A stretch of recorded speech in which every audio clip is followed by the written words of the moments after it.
Welcome to another episode of Mondays with Milt. Now, I'm back here today again with Dave McCoy for the Future Women of Welding competition. Yes. Last year was our first year.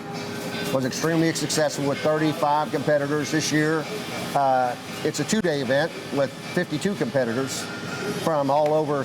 We have added Southern Indiana, a lot of Kentucky schools. First-year students would be level one, meaning they could be a junior, but if they're a first-year student in welding program, they would be a level one. Okay. And then level twos, which are typically sophomores and juniors. Right. And then third year, that's students that are actually going to graduate this year.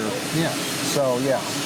And this has been a great program because at WireCrafters, we now have 4 or 5 women that are welding on our production floor, and a lot of it has Some to of do them are, with what you've been doing. PRP, yep. Yeah, so it's been great.